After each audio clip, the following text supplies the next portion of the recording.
Hello नमस्कार दोस्तों, स्वागत है आप सभी का हमारे YouTube चैनल तत्काल एजुकेशन पे। दोस्तों उम्मीद करते हैं आप सभी बहुत अच्छे होंगे, आपकी तैयारी भी काफी जबरदस्त तरीके से चल रही होगी। दोस्तों आज हम आप लोगों के लिए रीजनिंग के 15 अति महत्वपूर्ण प्रश्न के बारे में इस वीडियो में बताएंगे जो कि SSC, railway, group D, NTPC या किसी टेट एग्जाम की तैयारी कर रहे हैं। इस टाइप के प्रश्न हमेशा परीक्षाओं में पूछे जाएंगे। दोस्तों ये पार्ट नंबर कौन सा है, 475 या पार्ट नंबर 474 नहीं देखें तो आप वीडियो सेक्शन में जाके देख सकते हैं। चलिए दोस्तों पहला प्रश्न देख लेते हैं। दोस्तों पहला प्रश्न है, इसमें देखिए नीचे देखिए श्रृंखला श्रेणी में प्रश्नवाचक चिन्ह के स्थान पर कौन सी संख्या आएगी। देखिए नीचे यहाँ पर आपको एक श्रृंखला दी है, इन श्रृंखला में बताना कि इस प्रश्नवाचक के चिन्ह पर इन चार ऑप्शन में से कौन सी संख्या पर भरा जाएगा। देखिए यहाँ पर सबसे पहले ध्यान से देखते हैं कि श्रृंखला किस प्रकार से चल रहा है। ठीक है, देखिए यहाँ पर आपको क्या हो रहा है, 180 से 131 हो रहा है, 131 ले 90 हो रहा है, 90 से 57 हो रहा है, 57 से 32 हो रहा है और 32 ले आपको अगला संख्या ज्ञात करना है। देखिए इन श्रृंखला को ध्यान से देखने के बाद में हमको क्या दिख रहा है, हमको यही दिख रहा है कि देखिए 180 से 100 क्या लिख रहे हैं, 31 लिख रहे हैं, यानी 180 में क्या करते हैं 49 को माइनस कर देंगे, कितना देगा 131 आ जाएगा। 131 ले क्या लिख रहे हैं 90 लिख रहे हैं, यानी 131 में अगर 41 को माइनस कर देंगे अतः यहाँ पर आपको ये 90 बच जाएगा और 90 से क्या 57 रहा है, तो 90 में यहाँ पर क्या करते हैं 33 को माइनस करेंगे, कितना देगा 57 आ जाएगा और 57 से क्या लिख रहे हैं 32 लिख रहे हैं, तो 57 में अगर यहाँ पर 25 को माइनस कर लेंगे, ठीक है ना, तो यहाँ पर आपको कितना देगा 32 आ गया। तो 32 में कौन सी संख्या को माइनस करेंगे जो अगला संख्या ज्ञात होगा। देखिए उससे पहले एक बार नीचे ध्यान से देखिए, एक क्या दिख रहा है 49 लेके हो रहा है, यानी 41 हो रहा है, 49 लेके हो रहा है 41 हो रहा है, तो 49 में क्या करते हैं 49 में 8 को माइनस करेंगे 41 आ जाएगा और 41 ले क्या लिख रहे हैं 33 लिख रहे हैं, तो 41 में भी क्या करते हैं 8 को माइनस करेंगे यहाँ पर। देखिए तो यहाँ पर आपको 41 दिख रहा है, 41 ले 33 हो रहा है, तो 41 में अगर 8 को माइनस करेंगे 33 आ जाएगा और 33 ले क्या लिख रहे हैं 25 लिख रहे हैं, तो 33 में भी आपको 8 को माइनस कर देंगे, ये 25 आ जाएगा। तो 25 में भी क्या करते हैं 8 को माइनस करेंगे। देखिए तब 25 में क्या करते हैं 8 को माइनस करेंगे तो यहाँ पर कितना आ जाएगा, अब 5 इसमें आ गया, 5 तो ये दिख रहा है, 3 नहीं दिख रहा है, यानी 17 आ गया। ठीक है ना, आप क्या करेंगे 32 में से 17 को भी माइनस करेंगे। ठीक है, 32 में से 17 को माइनस करेंगे तो यहाँ पर कितना आ जाएगा, ये 15 आ गया, कितना आ गया 15 आ जाएगा, यानी इस प्रश्नार्थक चिन्ह पर कौन सा संख्या भरा जाएगा 15 हो जाएगा। तो 15 को देखते हैं किस ऑप्शन दिख रही है, ऑप्शन नंबर यहाँ पर आपको डी में दिख रहा है, यानी ऑप्शन नंबर डी आपका सही हो जाएगा। दोस्तों उम्मीद करता हूँ इस प्रश्न को भी आप अच्छी तरह से समझ पाओगे। नेक्स्ट प्रश्न देख लेते हैं।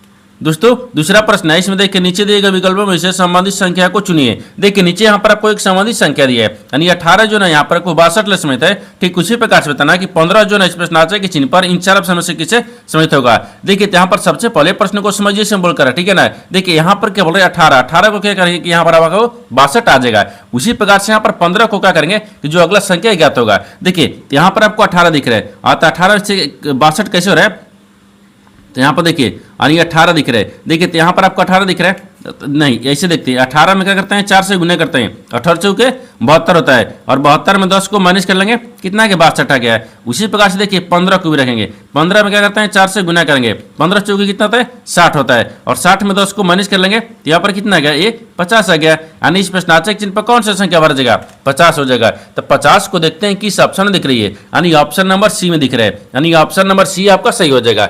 दोस्तों उम्मीद करता हूँ इस प्रश्न को भी आप अच्छी तरह से समझ पाओगे। नेक्स्ट प्रश्न देख लेते हैं। दोस्तों तीसरा प्रश्न है, इसमें देखिए यदि संख्या 14 57 326 में प्रत्येक विषम अंक में 1 जोड़ा जाए तथा प्रत्येक सम अंक में 2 घटाया जाए तो इस प्रकार बनी नई संख्या में सबसे बड़े अंक तथा सबसे छोटे अंकों के अंतर कितना होगा, आपको इसी को बताना है। देखिए यहाँ पर सबसे पहले प्रश्न को समझिए इसमें बोल कर है, ठीक है ना। देखिए यहाँ पर क्या बोल रहा है, ये बोल रहा है कि एक संख्या दिया है, यदि बोल रहा है कि संख्या है, अगर इस संख्या में बोल रहा है देखिए विषम अंक में 1 जोड़ देंगे और प्रत्येक सम अंक में क्या करेंगे 2 को घटा देंगे। घटाने के बाद में जो नई संख्या बनेगा ना उसमें सबसे बड़ी संख्या और सबसे छोटी संख्या के बीच के अंतर बताना है, ठीक है ना। देखिए यहाँ पर क्या करिएगा, वीडियो को रोक और खुद अपने आप से बनाने की कोशिश करिएगा और 15 प्रश्न में से अपने कितने प्रश्न सही किए हैं वीडियो को लास्ट में कमेंट में जरूर बताइएगा। और इस चैनल पर पहली बार आए तो चैनल को सब्सक्राइब कर बेल आइकन घंटी को प्रेस जरूर कर लीजिएगा क्योंकि सबसे पहले इस तरह क्लास आपको मिलता रहे। और वीडियो अच्छा लग रहा है एक लाइक जरूर करिएगा, ठीक है। देखिए यहाँ पर सबसे पहले प्रश्न को ध्यान से देखते हैं, एक क्या दिख रहा है, यहाँ पर आपको दिख रहा है कि देखिए 14 57 326 में ये प्रत्येक, तो सबसे पहले संख्या को लिखिए। देखिए यहाँ पर आपको 14 लिख रहा है, ठीक है 14 लिख रहा है, 57 लिख रहा है, ठीक है ना, और 326 लिख रहा है, ये संख्या हो गया। अभी इस संख्या में बोल रहा है कि देखिए प्रत्येक विषम अंक में 1 जोड़ा जाए, तो प्रत्येक विषम अंक में 1 जोड़ देते हैं, ये विषम संख्या दिख रहा है, इसमें एक को जोड़ेंगे तो कितना आ गया 2 आ गया। ये भी विषम संख्या दिख रहा है, इसमें भी एक को जोड़ देंगे, ये 6 आ गया। ये भी विषम संख्या दिख रहा है, इसमें भी एक को जोड़ देंगे, ये 8 आ गया।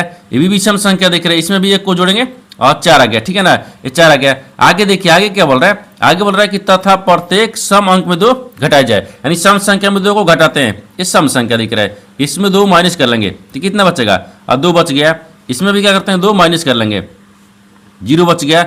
इसमें भी 2 माइनस कर लेंगे, ये आपको 4 बच गया। ये क्या आ गया, ये नई संख्या बन गया। ठीक है ना, ये नई संख्या बन गया। तो ठीक है, घटाई जाए तो इस प्रकार बनी नई संख्या में, ये नई संख्या बन गया। नई संख्या में बोल रहा है कि सबसे बड़े अंक है, तो सबसे बड़ा कौन सा दिख रहा है इस संख्या में, तो देखिए यहाँ पर आपको 8 दिख रहा है। ठीक है, तथा सबसे छोटे अंक के बीच है, तो सबसे छोटा क्या दिख रहा है 0 दिख रहा है। इन दोनों का अंतर ज्ञात करना है। देखिए तो सबसे बड़ी संख्या क्या दिख रहा है 8 दिख रहा है, और सबसे छोटी संख्या क्या दिख रहा है 0 दिख रहा है। इन दोनों को माइनस करेंगे तो कितना आ जाएगा 8 आ गया। तो 8 को देखते हैं किस ऑप्शन दिख रही है, यानी ऑप्शन नंबर डी में दिख रहा है, यानी ऑप्शन नंबर डी आपका सही हो जाएगा। दोस्तों उम्मीद करता हूँ इस प्रश्न को भी आप अच्छी तरह से समझ पाओगे। नेक्स्ट प्रश्न देख लेते हैं। दोस्तों 4 नंबर प्रश्न, इसमें देखिए किसी निश्चित कुट भाषा में देखिए ब्रेकिंग को यहाँ पर 268 के रूप में कुर्वत किया जाता है, और यानी एविएशन को क्या लिख रहा है यहाँ पर आपको 364 के रूप में कुर्वत किया जाता है। उसी दी गई कुट भाषा में देखिए CAMPIA, ठीक है ना, IGN को लिए कुट क्या होगा आपको इसी को बताना है। देखिए यहाँ पर सबसे पहले प्रश्न को समझिए इसमें बोलकर है। ठीक है ना, देखिए यहाँ पर क्या बोल रहा है, ये बोल रहा है कि एक निश्चित कुट भाषा दिया है जिसमें देखिए ब्रेकिंग को क्या लिख रहे हैं 268 लिख रहा है। ठीक है ना, उसी कुट भाषा में देखिए एविएशन को क्या लिख रहा है, देखिए 300 यहाँ पर 64 के रूप में लिखा जाता है। उसी कुट भाषा में आपको यहाँ पर क्या बताना है, यानी कंपेरिजन को बताना है। देखिए तो यहाँ पर सबसे पहले देखते हैं कि ब्रेकिंग को कैसे 268 लिख रही है। देखिए यहाँ पर आपको क्या लिख रहे हैं, बी लिख रहे हैं, आर लिख रहा है, ई लिख रहा है, ठीक है ना, ए लिख रहा है और के लिख रहा है, एन के के बाद में यहाँ पर आई दिया है। ठीक है ना, आई हो गया, और फिर यहाँ पर एन लिख रहा है और जी लिख रहा है। इनको क्या लिख रहा है, और 268 लिख रहे हैं। 268 कैसे लिख रहे हैं, देखिए यहाँ पर आपको उसी प्रकार से देखिए यहाँ इसको क्या लिख रहे हैं 364 लिख रहा है। उसी कुट भाषा में आपको बताना क्या है, इसको कैसे लिखा जाएगा। देखिए CAMP, ठीक है ना, पी हो गया, और फिर इसके बाद में ए दिख रहा है। ठीक है, पी के बाद में ए हो गया, आई हो गया, जी हो गया और एन हो गया। इसको क्या लिखा जाएगा, तो सबसे पहले देखिए ना यहाँ पर आपको क्या लिख रहा है, ब्रेकिंग को कैसे लिख रहा है, तो यहाँ पर आपको ब्रेकिंग दिख रही है। ठीक है ना, देखिए ब्रेकिंग को कैसे लिख रहे हैं, तो बी का स्थानीय मान कितने पाता है 2 पाता है, आर का स्थानीय मान 18 पाता है, ई का स्थानीय मान 5 पाता है, ए का स्थानीय मान यहाँ पर ए का स्थानीय मान 1 पाता है, और के का स्थानीय मान 11 पा, आई का स्थानीय मान 9 पा, एन का स्थानीय मान 14 पा, और जी का स्थानीय मान 7 पाता है। ठीक है ना, इन सबको आपस में जोड़ेंगे। ठीक है ना, देखिए अगर सब गुना करेंगे तो ज्यादा हो जाएगा ना, इसको जोड़ते हैं। ठीक है, ये देखिए इन सबको आपस में जोड़ेंगे, सबको आपस में जोड़ने के बाद में कितना आ रहा है, देखिए सबको आपस में जोड़ने के बाद में यहाँ पर 67 आ गया, और 67 तो हो रहा ही है। देखिए यहाँ पर आपको 268 लिख रहा है, तो 67 आ गया, तो 67 में क्या करते हैं 4 से गुना कर देंगे। जब 4 से गुना करेंगे ना 268 आ जाएगा। ठीक है ना, ये कितना गया 268 आ जाएगा। उसी प्रकार से देखिए यहाँ पर क्या लिख रहे हैं, एविएशन लिख रहे हैं। एविएशन को भी क्या करेंगे, यहाँ पर सबको क्या करेंगे स्थानीय मान लिखेंगे, स्थानीय मान लिखकर जोड़ेंगे, जोड़ने के बाद में भी कितना आ जाएगा, ये 364 आ जाएगा। ठीक है ना, उसी प्रकार से देखिए इसको लिख ले, क्योंकि यहाँ पर लिख दिए हैं। दूसरा भी आपको उसी प्रकार से आएगा, और तीसरा को देखिए यहाँ पर लिखते हैं, तो सी का स्थानीय मान कितना पाएंगे 3 पाता है, ए का 1 पाता है, एम को कितने पाता है, एम को यहाँ पर आपको 13 पाता है, और ठीक है एम कितने पाता है 13 पाता है, पी कितने पाता है तो 16 पाता है, ए कितने पाता है 1 पा, आई कितने पाता है 9 पा, और यहाँ पर जी कितने पाता है 7 पा, एन कितने पाता है ये 14 पा। इन सबको भी क्या करेंगे आपस में जोड़ेंगे। देखिए इन सबको भी आपस में जोड़ना होगा। इन सबको आपस में जोड़ने के बाद में कितना आ जाएगा, इसको जोड़ेंगे, ये कितना आ गया 64 आ गया। तो 64 तो होगा नहीं ना, क्योंकि यहाँ पर 64 में 4 से गुना करेंगे। जब 64 में 4 से गुना करेंगे तो 256 आ जाएगा। कितना आ गया 256 आ गया, यानी इसको क्या लिखा जाएगा 256 लिखा जाएगा। तो 256 को देखते हैं किस ऑप्शन दिख रही है, यानी ऑप्शन नंबर बी में दिख रहा है, यानी ऑप्शन नंबर बी आपका सही हो जाएगा। दोस्तों उम्मीद करता हूँ इस प्रश्न को भी आप अच्छी तरह से समझ पाओगे। नेक्स्ट प्रश्न देख लेते हैं। दोस्तों 5वां प्रश्न, इसमें देखिए यह प्रश्न नीचे दी गई 5 है, ठीक है, 5 4 अंकीय संख्याओं पर आधारित है। देखिए यहाँ पर आपको 5 को संख्या दी है जो 4 अंकीय संख्याओं पर आधारित है। सवाल देखिए यहाँ से पूछा है कैसे कितनी संख्या है जिनमें पहले और दूसरे अंकों का योगफल तीसरे और चौथे अंकों का योगफल के बराबर है। देखिए यहाँ पर सबसे पहले प्रश्न को समझिए सिंबल करें, ठीक है ना। देखिए यहाँ पर क्या बोल रहा है, ये देखिए यहाँ पर क्या दिख रहा है, बोल रहा है कि यह प्रश्न नीचे दी गई 5 प्रश्न दी गई नीचे 5 4 अंकीय संख्याओं पर आधारित है। देखिए यानी यहाँ से कहने का मतलब है कि यहाँ पर आपको ये क्या दिए, नीचे प्रश्न 5 को अंकीय दिया है, ठीक है ना। देखिए 5 को संख्या दिए जो 4 अंकीय संख्या पर है। सवाल देखिए यहाँ से पूछा है कि ऐसे कितनी संख्या है, ऐसे कितनी संख्या है देखिए जिनमें पहले और दूसरे अंकों का योग और तीसरे और चौथे योग का बराबर है। यानी इससे कहने का मतलब मैंने देखिए ना यहाँ पर 4 को अंक दिया है ना, ठीक है। देखिए ये आपको 23 लिख रहा है और ये 14 लिख रहा है, इन दोनों को आपस में जोड़ने के बाद में बराबर होना चाहिए। कौन कौन सा देखिए बोल रहा है ऐसे कि ऐसे कितनी संख्या है, यानी ऐसे कितनी संख्या है। देखिए यहाँ पर 23 है और यहाँ पर 4 14 को दोनों को आपस में जोड़ेंगे तो बराबर होना चाहिए। देखिए जैसे देखिए ध्यान से देखिए यहाँ पर आपको क्या दिख रहा है, 3 दिख रहा है। देखिए 2 और 3 तो 2 और 3 को जोड़ेंगे तो 5 आ गया है। यहाँ पर कितना गया, 5 आ गया। और इसको देखिए 4 1 को जोड़ेंगे तो 5 आ गया। इन दोनों बराबर में आ गया ना, दोनों को बराबर आ गया। उसी प्रकार से देखिए इसको रख लिया है, ठीक है ना। उसी प्रकार से देखिए इसको अगर रखते हैं तो क्या दिख रहा है, अब 5 6 5 कितना गया, 11 आ गया। और 11 इसको जोड़ेंगे तो 6 आ गया। ये बराबर आ रहा है, बराबर नहीं आ रहा है, ठीक है ना, ये बराबर नहीं हो रहा है, ठीक है। अब दूसरा देखिए और दूसरा में क्या दिख रहा है, देखिए दूसरा में अगर मान लीजिए यहाँ पर रखते हैं तो दूसरा में क्या दिख रहा है, 3 2 5 दिख रहा है और 5 4 कितना गया, 9 आ गया। ये भी बराबर हो रहा है, नहीं हो रहा है। यानी बराबर कैसे करना है, देखिए यानी यहाँ पर दिया बोल रहा है ना कि देखिए पहली और दूसरी अंगों का योग। देखिए पहली और दूसरी यानी 32 हो गया पहली, देखिए 3 हो गया क्या पहली और दूसरी क्या हो गया 2 हो गया। इन दोनों को जोड़ेंगे तो 5 आ गया। और देखिए यहाँ पर तीसरी और चौथी, तो तीसरी 4 दिख रहा है और चौथी क्या दिख रहा है, 5 दिख रहा है। इनको जोड़ेंगे तो कितना गया, 5 4 9 हो गया, ठीक है ना। उसी प्रकार से आपको देखिए इसको भी जोड़ना है, ठीक है। देखिए तो यहाँ पर आपको 9 हो गया, 9 में और 0 को जोड़ेंगे तो 9 आ गया। फिर बराबर में यानी 7 2 जोड़ेंगे तो 9 आ गया, ये भी बराबर हो रहा है, ठीक है ना। इसको भी रखते हैं। देखिए यहाँ पर आपको क्या दिख रहा है, 8 और 0 को जोड़ेंगे तो कितना गया, 8 आ गया। फिर बराबर में कितना गया, 6 और 2 को जोड़ेंगे 8 आ गया, ठीक है ना। तो आपसे वही पूछा है कि देखिए ऐसे कितनी संख्या है जिनमें से पहले और दूसरे अंक पहले अंक और दूसरे अंक का योग और तीसरे और चौथे योग के बराबर है, ठीक है ना। देखिए तो यहाँ पर कितने ऐसी संख्या दिख रही है, देखिए ये आपको बराबर हो गई, ठीक है। एक दिख रहा है, ये बराबर दिख रहा है, नहीं दिख रहा है, ये बराबर दिख रहा है, नहीं दिख रहा है, इन दोनों बराबर नहीं दिख रहे, ठीक है ना। क्योंकि ये बराबर नहीं है, ये भी बराबर नहीं है। देखिए 9 और 9 दिख रहा है, ये भी दिख रहा है, ये दिख रहा है और ये भी दिख रहा है, यानी 3 को दिख रहे हैं। ऐसी कितनी संख्या है, देखिए जो पहली और दूसरी संख्या के योग के बराबर है। देखिए यहाँ पर आपको 3 को दिख रही है, 1 2 3 ऐसी संख्या है। तो 3 को देखते हैं किस ऑप्शन में दिख रही है, यानी ऑप्शन नंबर डी में दिख रहा है, यानी ऑप्शन नंबर डी आपका सही हो जाएगा। दोस्तों उम्मीद करता हूँ इस प्रश्न को भी आप अच्छी तरह से समझ पाओगे। नेक्स्ट प्रश्न देख लेते हैं। दोस्तों 6 नंबर प्रश्न, इसमें देखिए निम्नलिखित संख्या और प्रतीक श्रृंखला का संदर्भ ले और उसके बाद आने वाले प्रश्न का उत्तर दे।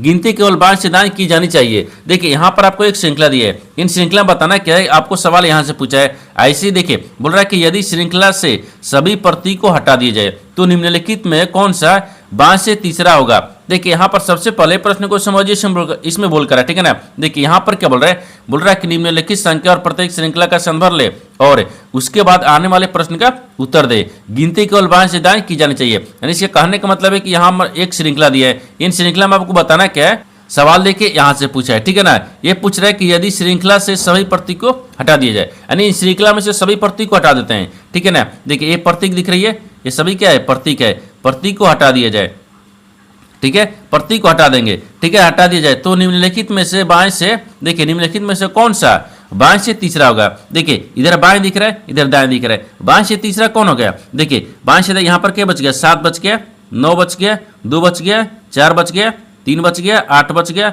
और यहाँ पर 5 हो गया, 6 हो गया, 1 हो गया। इधर से बाएं होता है, ठीक है ना, इधर से दाहिने होता है। तो बाएं से तीसरा कौन दिख रहा है, तो बाएं से तीसरा तो 2 दिख रहा है, तो 2 हो जाएगा। तो 2 को देखते हैं किस ऑप्शन में दिख रही है, यानी ऑप्शन नंबर ए में दिख रहा है, यानी ऑप्शन नंबर ए आपका सही हो जाएगा। दोस्तों उम्मीद करता हूं इस प्रश्न को भी आप अच्छी तरह से समझ पाओगे। नेक्स्ट प्रश्न देख लेते हैं।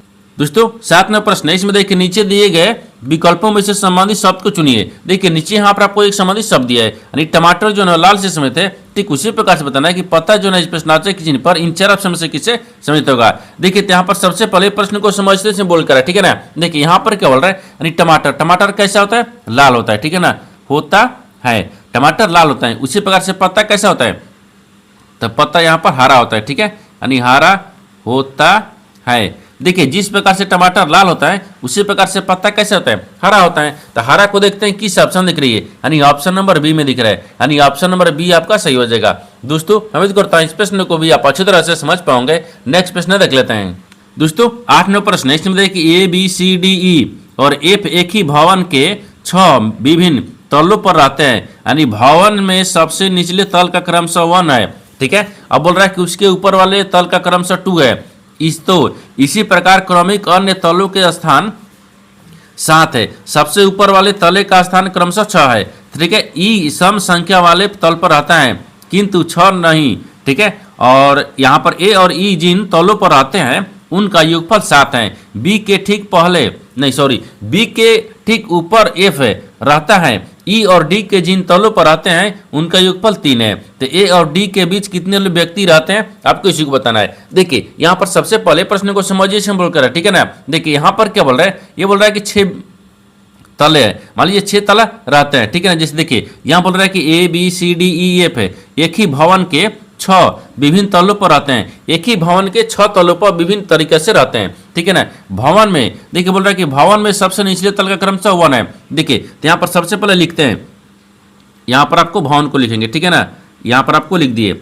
ठीक है, अब देखिए इसमें क्या रखते हैं, इसको क्रम रखते हैं, जिससे यहाँ नहीं यहाँ पर तल रखते हैं। ठीक है, ये तल हो गया और इसमें तल दिख रहा है, ये व्यक्ति दिख रहा है, ये व्यक्ति हो गया। यहाँ पर देखिए सबसे निचले पे क्या दिख रहा है, तो सबसे निचले पर 1 दिख रहा है, इसके ऊपर में 2 दिख रहे हैं। देखिए इसी तरह से 3 चलेंगे, 4 चलेंगे, 5 चलेंगे, 6 चलेंगे, 6 को तला बना दिए। ठीक है ना, 6 तला बना दिए। इसमें बनाने के बाद में देखिए ये आपको ऊपर में हो गया है।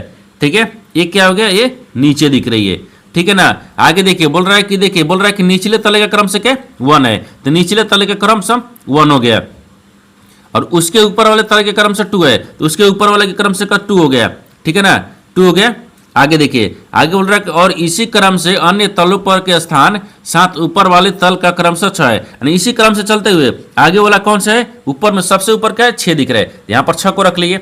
ठीक है, आगे बोल रहा है कि ई देखिए ई एक सम संख्या वाले तल पर रहता है। ई जो है ना एक सम संख्या वाला तल पर रहता है किंतु 6 पर नहीं, यानी 6 पर नहीं रहता है। 6 को नहीं रखेंगे तो सम संख्या कहाँ दिख रहे हैं, 2 दिख रहे और 4 दिख रहे, 2 गुना दिख रहे, तो ई को यहाँ पर रखते हैं, 2 पर रखते हैं। ठीक है ना, 2 पर हो गया। अब आगे बोल रहा है कि देखिए ए और ई जिन तलों पर रहते हैं उनका योगफल 7 है। देखिए ई और ए दोनों जो तल पर रहते हैं उनका योगफल कितना होना चाहिए, 7 होना चाहिए। तो ई हो गया और यहाँ पर क्या रखते हैं, ए को रखेंगे, तभी ना 5 और 2 को जोड़ेंगे तो 7 हो गया। ठीक है ना, आगे देखिए आगे बोल रहा है कि देखिए बी के ठीक ऊपर एफ रहता है, बी के ऊपर क्या रहता है, एफ रहता है। तो बी को कहाँ रखते हैं, मान लीजिए बी को यहाँ पर रखते हैं, बी के ऊपर कौन रहता है, एफ रहता है। ठीक है, बी के ऊपर एफ हो गया। आगे बोल रहा है कि ई और डी जिन तलों पर रहता है उनका योगफल 3 है। देखिए ई और डी, तो यहाँ पर ई को कहाँ रखते हैं, हाँ ई है, और डी जिन तलों पर क्या होगा, हाँ तो डी को यहाँ पर रखते हैं। तो ई और डी को जोड़ेंगे ना तो कितना होना चाहिए, योगफल 3 होना चाहिए, 3 हो गया। ठीक है ना, आगे बोल रहा है कि ए और डी, तो यहाँ पर क्या हो जाएगा, यहाँ पर सी हो गया। ठीक है, तो ए और डी के बीच कितने व्यक्ति रहते हैं, तो ए और डी के बीच में तो ए आपको क्या दिख रहा है, ए दिख रहा है, और एक क्या दिख रहा है, डी दिख रहा है। इन दोनों के बीच में कितने व्यक्ति रहते हैं, यहाँ पर आपको 3 व्यक्ति रहते हैं। देखिए 1 2 3 3 व्यक्ति है, तो 3 व्यक्ति को देखते हैं किस ऑप्शन दिख रही है, यानी ऑप्शन नंबर सी में दिख रहा है, यानी ऑप्शन नंबर सी आपका सही हो जाएगा। दोस्तों उम्मीद करता हूँ इस प्रश्न को भी आप अच्छी तरह से समझ पाओगे। नेक्स्ट प्रश्न देख लेते हैं। दोस्तों 9 नंबर प्रश्न है, इसमें देखिए उस वे नारे का चयन करें जो दिए गए वर्गों के बीच संबंध को सर्वोत्तम रूप से दर्शाता है। देखिए नीचे यहाँ पर आपको 3 शब्द दिए है, इन तीनों शब्द को तरह की आपस में कैसे समझते हैं और इन 4 वेन डायग्राम में से कौन सा वेन डायग्राम बनेगा। देखिए तो यहाँ पर सबसे पहले ध्यान से देखते हैं कि तीनों शब्दों में से कॉमन कौन सा मिल रहा है। ठीक है ना, देखिए यहाँ पर आपको क्या दिया, हड्डियां दिया, कंकाल दिया और रक्त दिया है। तो सबसे कॉमन क्या दिख रहा है, तो सबसे कॉमन यहाँ पर आपको हड्डियां दिख रही है। ठीक है, तो सबसे कॉमन मान लीजिए यहाँ पर कितने हड्डियां को रखते हैं। ठीक है ना, हड्डिया हो गया। ठीक है, हड्डिया हड्डिया के अंदर में यहाँ पर क्या है, कंकाल आता है। ठीक है ना, ये कंकाल हो गया। देखिए सबसे कॉमन क्या दिख रहा है, हड्डिया, हड्डिया के अंदर में कंकाल आता है, लेकिन रक्त आपको अलग हो गया है। ठीक है ना, तो रक्त आपको क्या दिख रहा है, ये अलग हो जाएगा, रक्त इस प्रकार से हो जाएगा। देखिए इस तरह का वेन डायग्राम बनेगा, यानी सबसे कॉमन क्या दिख रहा है, आपको हड्डिया दिखेगा, हड्डिया के अंदर में क्या हो गया, कंकाल हो गया, और रक्त आपको अलग दिख गया। इस तरह का वेन डायग्राम देखते हैं किस ऑप्शन में दिख रही है, यानी ऑप्शन नंबर डी में दिख रहा है, यानी ऑप्शन नंबर डी आपका सही हो जाएगा। दोस्तों उम्मीद करता हूँ इस प्रश्न को भी आप अच्छी तरह से समझ पाओगे। नेक्स्ट प्रश्न देख लेते हैं। दोस्तों 10 नंबर प्रश्न, इसमें देखिए दिए गए आर्य का ध्यान पूर्वक अध्ययन करें और दिए गए प्रश्न का उत्तर दे। विभिन्न खंडों की संख्याएं व्यक्ति व वस्तुओं की संख्या दर्शाती हैं। ठीक है, देखिए यहां पर आपको 3 वे ना रख दिया, ठीक है ना। ठीक है, आगे बोल रहा है कि ऐसे कितने अधिकारी हैं जो वैज्ञानिक हैं किंतु प्रोफेसर नहीं। देखिए यहाँ पर सबसे पहले प्रश्न को समझिए सिंपल कर, ठीक है ना। देखिए यहाँ पर क्या बोल रहा है, ये बोल रहा है ना कि यहाँ पर दिए गए आर्य का ध्यान पूर्वक अध्ययन करें। यहाँ पर आपको एक अवे ना रख दिया है, इस अध्ययन को करेंगे यानी इस ध्यान पूर्वक अध्ययन करेंगे। ठीक है, करने के बाद में बोल रहा है कि दिए गए प्रश्न का उत्तर दे। जो यहाँ पर आपको प्रश्न दिए इसका उत्तर देना होगा। ठीक है ना, बोल रहा है कि विभिन्न खंडों में संख्या व्यक्तियों की वस्तु को दर्शाती है। यहाँ पर आपको विभिन्न खंड दिया है, जैसे देखिए यहाँ पर आपको ई खंड दिया है, ये वैज्ञानिक को दर्शा रही है। इसके क्या दिख रहा है, ये आपको प्रोफेसर दिख रहा है, ये ठीक है प्रोफेसर को दर्शा रही है। ये आपको किसको दर्शा रही है, और ये आपको अधिकारी को दर्शा रहा है, ठीक है ना, अधिकारी को। लेकिन आपसे सवाल कहाँ पूछा है, देखिए सवाल यहाँ से पूछ रहा है, ऐसे कितने अधिकारी हैं। बोल रहा है कैसे कितने अधिकारी हैं जो वैज्ञानिक हैं लेकिन किंतु प्रोफेसर नहीं है। यानी इसका कहने का मतलब है कि ऐसे कितने अधिकारी को ज्ञात करना है जो वैज्ञानिक भी है, अधिकारी भी है, लेकिन प्रोफेसर नहीं होना चाहिए। तो प्रोफेसर तो हमको ही दिख रहा है, प्रोफेसर से हमको कोई मतलब नहीं है। हमको क्या दिखना है, प्रोफेसर से कोई मतलब नहीं है। हमको ये बताना है कि अधिकारी भी होना चाहिए, वैज्ञानिक भी होना चाहिए। इसमें ऐसे कितने संख्या है। ठीक है, देखिए अगर इसको रखेंगे 12 को, केवल आपको ये क्या दिख रहे हैं, वैज्ञानिक में आ जाएगा। अगर इसको रखेंगे अधिकारी में आ जाएगा। हमको अधिकारी और वैज्ञानिक दोनों ज्ञात करना है, इसके लिए हमको 5 करना होगा। देखिए 5 ऐसी संख्या है जो अधिकारी में भी है और यहाँ पर आपको वैज्ञानिक में भी है, लेकिन प्रोफेसर नहीं है। प्रोफेसर से अलग है ना, अलग है, यानी 5 हो जाएगा। तो 5 को देखते हैं किस ऑप्शन दिख रही है, यानी ऑप्शन नंबर डी में दिख रही है, यानी ऑप्शन नंबर डी आपका सही हो जाएगा। दोस्तों मैं उम्मीद करता हूं इस प्रश्न को भी आप अच्छी तरह से समझ पाओगे। नेक्स्ट प्रश्न देख लेते हैं। दोस्तों 11वां प्रश्न, इसमें देखिए यदि गुना का अर्थ जोड़ यानी जोड़ का अर्थ घटाव, घटाव का अर्थ भाग और भाग का अर्थ गुना, तो निम्नलिखित समीकरण में प्रश्न चिन्ह का स्थान पर क्या आएगा। देखिए यहाँ पर सबसे पहले प्रश्न को समझिए सिंपल कर, ठीक है ना। देखिए यहाँ पर क्या बोल रहा है कि एक समीकरण दिए, इन समीकरण को सही बनाने के लिए इन चिन्ह को बदलना होगा। चिन्ह को बदलने के बाद में समीकरण को सही बनाएंगे। तो सबसे पहले चिन्ह को बदलते हैं। देखिए ये बोल रहा है कि यदि गुना का अर्थ जोड़ है तो गुना की जगह पर जोड़ को रखते हैं। अब बोल रहा है जोड़ का अर्थ क्या है, घटाव है, तो जोड़ कहाँ दिए, इसके जगह पर हम घटाव रखेंगे। अब बोल रहा है कि घटाव का अर्थ क्या दिख रहा है, भाग दिख रहा है, घटाव की जगह पर यहाँ पर भाग रखेंगे। अब बोल रहा है कि देखिए भाग का अर्थ क्या दिख रहा है, गुना है, तो भाग की जगह पर गुना रखते हैं। अब समीकरणों को सोल्व करेंगे क्योंकि चिन्ह तो बदल दिए। यहाँ पर देखिए 14 हो गया, फिर -1 दिख रहा है, फिर गुने 7 हो गया, फिर प्लस 32 दिख रही है, फिर यहाँ पर भागा कितने दिख रहे हैं, 8 दिख रहे हैं। ये प्रश्नार्थक चिन्ह हो गया। देखिए 8 चौक 32 हो गया, ये 4 मत में कट गया। और ठीक है ना, तो यहाँ पर एक बार स्टेप चलते हैं, 14 और 1 हो गया, फिर गुने 7 हो गया, फिर प्लस में 4 आ गया, ठीक है ना, और बराबर। देखिए अगर इसको गुना करेंगे तो इतना ही आएगा ना, तो देखिए हाँ यहाँ पर आपको गुना करेंगे तो देखिए 14 को गुना करेंगे यानी 1 में 7 से गुना करेंगे तो ये 7 आ गया, ठीक है, प्लस में कितना आ गया, 4 आ गया। देखिए 14 को और इसको आपस में जोड़ेंगे, ठीक है ना, तो कितना आ जाएगा, 14 4 कितना था, 18 आता है। 18 में 7 को माइनस कर लेंगे, 11 आ जाएगा। तो यहाँ पर आपको वही पूछा है कि प्रश्नार्थक चिन्ह पर कौन सी संख्या बढ़ जाएगा, 11 हो जाएगा। तो 11 को देखते हैं किस ऑप्शन दिख रही है, यानी ऑप्शन नंबर बी में दिख रहे हैं, यानी ऑप्शन नंबर बी है आपका सही हो जाएगा। दोस्तों मैं उम्मीद करता हूँ इस प्रश्न को भी आप अच्छी तरह से समझ पाओगे। नेक्स्ट प्रश्न देख लेते हैं। दोस्तों 12वां प्रश्न, इसमें देखिए क्यू की बहन आर की पुत्री पी है, क्यू की पत्नी एस है और एस का पुत्र टी है। तो टी देख बताना है कि पी का टी के साथ क्या संबंध है, आपको इसी को बताना है। देखिए यहाँ पर प्रश्न पहले समझिए, इसमें बोलकर, ठीक है ना। देखिए ये क्या बोल रहा है, देखिए क्यू की बहन आर, क्यू की बहन क्या है, आर है। तो सबसे पहले यहाँ पर क्यू रखते हैं, क्यू की बहन कौन है, आर है, तो यहाँ पर आर को रखते हैं, ठीक है, ये बहन दिख रहा है, ठीक है, बहन है। आगे बोल रहा है कि आर की पुत्री पी है, लेकिन आर की पुत्री कौन है, पी है, तो आर के यहाँ पर पुत्री कौन है, ये पी हो गया, ठीक है ना, ये पुत्री दिख रही है, ठीक है। आगे देखिए, आगे बोल रहा है कि क्यू की पत्नी एस है, लेकिन देखिए क्यू की जो पत्नी है ना, क्यू की पत्नी, तो क्यू की पत्नी कौन है, यानी यहाँ पर आपको एस दिख रहा है, एस क्या है, ये पत्नी है, ये पत्नी हो गया, ठीक है, पत्नी हो गया। देखिए क्यू का पत्नी है, तो क्यू का पत्नी तो ये माइनस ले सूचित करेंगे, ये प्लस हो गया, ये भी आपको बहन हो गई, ठीक है ना, तो ये भी माइनस ले सूचित करेंगे, ठीक है, ये माइनस हो गया, ये भी प्लस हो गया। अभी आपको पुत्री है, ये भी आपको माइनस करेंगे। जो देखिए महिला होगा उसको माइनस ले करेंगे, जो पुरुष होगा उसको प्लस ले करेंगे, ठीक है ना। आगे बोल रहा है, आगे इसमें क्या बोल रहा है, देखिए यहाँ पर एस किया है, अब बोल रहा है कि एस का, देखिए एस का टी पुत्र है, जो एस का टी है ना वो क्या है, पुत्र है। एस का टी क्या है, यहाँ पर टी रखते हैं, एक क्या दिख रहा है, ये पुत्र दिख रहा है, ठीक है ना, ये पुत्र है, पुत्र हो गया। एक क्या दिख रहा है, ये भी प्लस हो गया, क्योंकि प्लस पुत्र है तो प्लस हो गया, ठीक है। तो बताना है कि पी का टी के साथ क्या संबंध है, यानी यहाँ पर पी के टी के साथ कैसे संबंध है, यानी जो यहाँ पर टी है ना वो पी को क्या बोलेगा, आपको इसी को बताना है। देखिए एक बार ध्यान से देखिए, ये क्या दिख रहा है, क्यू दिख रहा है, यहाँ पर ध्यान से देखिएगा, क्यू का देखिए यहाँ पर क्यू जो है एस की पत्नी है, यानी एस की पत्नी कौन है, यहाँ पर आपको देखिए, सॉरी क्यू का पत्नी कौन है, एस है, क्यू की पत्नी एस है, यहाँ पर ये पत्नी हो गई, ठीक है ना। पत्नी के पुत्र क्या हो गया, पत्नी के पुत्र अपना ही पुत्र हो गया, ठीक है। अब इसका देखिए बहन हो गई, यानी क्यू की बहन, यानी इसकी बहन, बहन के पुत्री क्या हो गई, यहाँ पर भगनी होती है, ठीक है। तो यहाँ पर आपको पूछा है कि टी को पी से कैसे समझते हैं, तो बहन से हो जाएगी, मेरी बहन हो गई,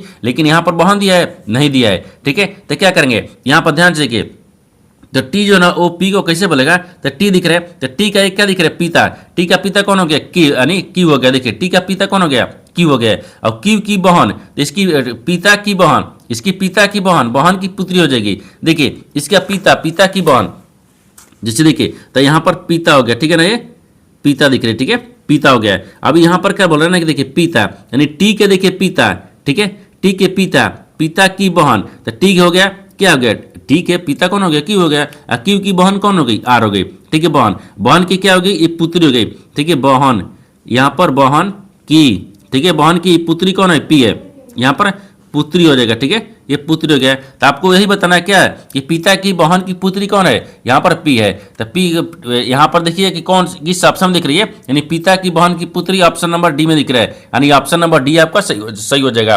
दोस्तों मैं उम्मीद करता हूँ इस प्रश्न को भी आप अच्छी तरह से समझ पाओगे। नेक्स्ट प्रश्न देख लेते हैं। दोस्तों 93वां प्रश्न है, इसमें देखिए किसी वस्तु का क्रय मूल्य यानी 5,000 से 2,000 कम है, ठीक है, डीलर इस पर 10% की छूट देता है और इसके बाद यानी रिलेटर जो है ना, रिटेलर अपने आय क्रम यानी सीपी क्रय मूल्य पर यहाँ पर क्या कर रहा है, ये 5% की छूट देता है, तो ग्राहक के लिए अंतिम यानी अंतिम विक्रय मूल्य यानी एसपी कितना होगा। देखिए यहाँ पर सबसे पहले प्रश्न को समझिए, सिंबल कर, ठीक है ना। देखिए यहाँ पर क्या बोल रहा है, ये बोल रहा है कि किसी वस्तु है, ठीक है ना, एक क्रय मूल्य पर क्या 5,000 से यानी 5,000 से लेकर ये 2,000 कम कर देता है, ठीक है। तो डीलर जो है ना 10% की छूट दे देता है, देने के बाद में फिर इसी क्या करते हैं, रिटेलर भी क्या करते हैं 5% के छूट देता है। देखिए यहाँ पर क्या बोल रहा है, ये डीलर भी 10% दे रहा है और यहाँ पर रिटेलर भी आपको 5% डिस्काउंट कर रहा है, छूट दे रहा है। तो बोल रहा है कि यहाँ पर एसपी यानी विक्रय मूल्य उसका कितना है आपको बताना है। तो सबसे पहले देखिए ना, यहाँ पर कितना दिख रहा है, ये 5,000 दिख रहा है, ठीक है ना। ये 5,000 में से 2,000 घटा लेंगे, ठीक है, तो कितना बचेगा, ये 3,000 बच गया। ये 3,000 क्या बच गया, तो 3,000 वस्तु का क्रय मूल्य बच गया, यानी सीपी बच गया, ठीक है, सीपी हो गया। अब आपके ग्राहक के लिए क्या करेंगे, विक्रय मूल्य निकालेंगे। तो यहाँ पर सीपी हो गया, तो 3,000 में कितना गया, ये 3,000 गुने क्या 10% की डिस्काउंट कर रहा है, ये 90 हो रहा है, ठीक है, बटा में 100 रखते हैं, फिर गुने करेंगे। यहाँ पर फिर क्या देखिए 5% की डिस्काउंट कर रहे हैं, ये 95 हो जाएगा, फिर बटा में 100 हो गया, ठीक है ना।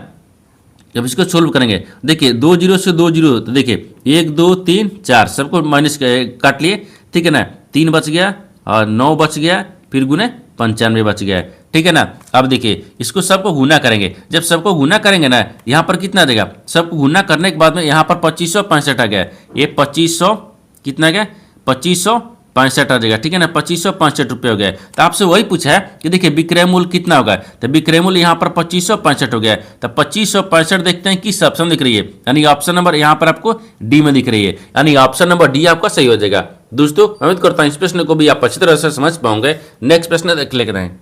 दोस्तों 14वां प्रश्न, इसमें देखिए 1280 की राशि पर 5% वार्षिक दर से 3 वर्षों में प्राप्त साधारण ब्याज ज्ञात कीजिए। देखिए यहाँ पर सबसे पहले प्रश्न को समझिए, इसमें बोलकर है, ठीक है ना। देखिए यहाँ पर क्या बोल रहा है, ये बोल रहा है कि 1280 की राशि जो है वो 5% वार्षिक दर से 3 वर्षों में प्राप्त साधारण ब्याज ज्ञात करना है। यानी देखिए तो सबसे पहले क्या पूछ रहे हैं, साधारण ब्याज पूछा है। तो साधारण ब्याज बराबर कहता है, ये देखिए ये साधारण ब्याज बराबर एक फॉर्मूला होता है, यानी मूलधन होता है, ठीक है, मूलधन गुने और यहाँ पर गुना रखते हैं, ठीक है, मूलधन गुने समय होता है, यहाँ पर समय को रखते हैं, ठीक है ना। ये समय दिख रहे, फिर गुने दौर दिख रहे और बट्टा में 100 हो गया, ठीक है ना। तो सबसे पहले देखिए मूलधन कितना गया 1280 दिख रहा है, ठीक है, और गुना में कितना समय दिख रहा है, तो समय 3 साल, और दौर कितना दिख रहा है 5 दिया है, और बट्टा में 100 रखेंगे। 1 जीरो से 1 जीरो काट देंगे, ये 5 दूनी के 10 हो गया, ठीक है ना, और 2 से तो 6 दूनी के 12 हो गया और 4 दूनी के 8 हो गया, यानी 64 मदद में काट दिए। और 64 को देखिए यहाँ पर आपको 64 गुने 3 दिख रहा है, इसको गुना करेंगे तो कितना गया 192 आ जाएगा, कितना 192 रुपये आ गया। तो आपसे वही पूछा है कि साधारण ब्याज बराबर क्या हो गया, तो यहाँ पर अभी 192 हो गया। तो 192 को देखिए किस ऑप्शन दिख रही है, यानी ऑप्शन नंबर सी में दिख रहा है, यानी ऑप्शन नंबर सी आपका सही हो जाएगा। दोस्तों उम्मीद करता हूँ इस प्रश्न को भी आप अच्छी तरह से समझ पाओगे। नेक्स्ट प्रश्न देख लेते हैं। दोस्तों 15 प्रश्न है, इसमें देखिए 1000 वाट रेटिंग, ठीक है, वाले एक इलेक्ट्रिकल हीटर और 2000 वाट, ठीक है ना, रेटिंग वाले एक इलेक्ट्रिकल गीजर को प्रतिदिन 4 घंटे के लिए उपयोग किया जाता है, तो 10 दिनों में व्यय ऊर्जा यानी किलोवाट प्रति घंटा में ज्ञात कीजिए। देखिए यहाँ पर सबसे पहले प्रश्न को समझिए से बोलकर, ठीक है ना। देखिए यहाँ पर क्या बोल रहा है, ये बोल रहा है कि देखिए 1000 वाट की रेटिंग, ये क्या दिख रहा है, बोल रहा है कि 1000 वाट की रेटिंग वाले एक इलेक्ट्रिकल हीटर, देखिए एक हीटर जो है वो 1000 वाट रेटिंग करता है। फिर यहाँ पर देखिए 2000 वाट रेटिंग वाले एक इलेक्ट्रिकल गीजर को, ठीक है, एक गीजर भी है, वो प्रतिदिन कितना 4 घंटे यानी उपयोग करते हैं, 4 घंटे प्रतिदिन उपयोग करते हैं कि 1000 वाट वाले और 2000 वाट वाले, ठीक है ना, ठीक है, इलेक्ट्रिकल को कितना करते हैं 4 घंटे प्रतिदिन करते हैं। तो 10 दिनों में व्यय कितना ऊर्जा होगा आपको इसी को बताना है, किलोमीटर प्रति घंटा में। देखिए तो यहाँ पर क्या करते हैं, तो सबसे पहले 10 दिनों रखते हैं, और तो 10 दिन ना, ठीक है, तो 10 दिनों, ठीक है, तो यहाँ पर लिखते हैं 10 दिनों में, ठीक है, 10 दिनों में व्यय, ठीक है, यानी ऊर्जा हो गया, ठीक है, व्यय ऊर्जा, तो कितना हो जाएगा, तो 10 दिनों में, तो सबसे पहले क्या करते हैं 1000 वाट को रखते हैं, ठीक है ना, 1000 वाट गुने 4 घंटे ले रहा है, ठीक है ना, फिर यहाँ पर प्लस 10 करेंगे, ठीक है, और बट्टा में कितना आ जाएगा, ये इतना आ गया। थोड़ा सा इसको नीचे रखते हैं क्योंकि इस सब में जोड़ना होगा, ठीक है ना। देखिए इसका फॉर्मूला हो गया, ठीक है, और इसमें नीचे रखते हैं, ठीक है। अब देखिए इसको क्या करते हैं, यहाँ पर रखेंगे 1000 गुने 4 हो गया, फिर गुने 10 और बट्टा में 100 को रखेंगे, ठीक है, 100 हो गया। अब इसको फिर जोड़ेंगे कितना में, 2000 में, 2000 गुने 4 गुने 10 हो गया और बट्टा में 100 हो जाएगा। देखिए 100 से 100 काट दीजिए, 1000 से 1000 काट दिए, सॉरी यहाँ पर 1000 था ना, 1000 काट दिए, इसमें भी क्या दिख रहा है, इसमें भी 1000 है, इस भी 1000 से 3 0 काट दिए, इसमें कितना गया 10 चौक 40 आ गया, ठीक है। अब इसमें कितना 10 चौक 40, 40 दूनी के 80 आ गया, ठीक है। देखिए यहाँ पर आपको 40 हो गया, ये 80 हो गया, इन दोनों को आपस में जोड़ेंगे, 40 को 80 में 4 3 12 गया, सॉरी नहीं 8 4 12 हो गया, यानी 120 हो गया, 120 किलो वाट यानी डब्लू, किलो वाट डब्लू हो गया ना, हाँ हो गया, यानी 120 किलोमीटर। तो आपसे सॉरी यहाँ पर वही पूछा है कि 10 दिनों में व्यय ऊर्जा कितना होगा किलोमीटर प्रति घंटा में। देखिए यहाँ पर 120 किलोमीटर प्रति घंटा आपको आ जाएगा। देखिए 10 किलो 120 किलो वाट प्रति घंटा ऑप्शन देखते हैं, किस ऑप्शन दिख रही है, यानी ऑप्शन नंबर आपको सी में दिख रहा है, यानी ऑप्शन नंबर सी आपका सही हो जाएगा। दोस्तों मैं उम्मीद करता हूँ इस प्रश्न को भी आप अच्छी तरह से समझ पाओगे। नेक्स्ट वीडियो में मिलते हैं, तब तक जय हिंद। दोस्तों इस चैनल पर पहली बार आए तो चैनल को सब्सक्राइब कर बेल आइकन घंटी को प्रेस जरूर कर लीजिए, क्योंकि सबसे पहले इस तरह क्लास आपको मिलता रहे। और इन सारे प्रश्न का PDF आपको टेलीग्राम पर मिल जाएगा, जो कि इस वीडियो का डिस्क्रिप्शन में लिंक दिया गया है।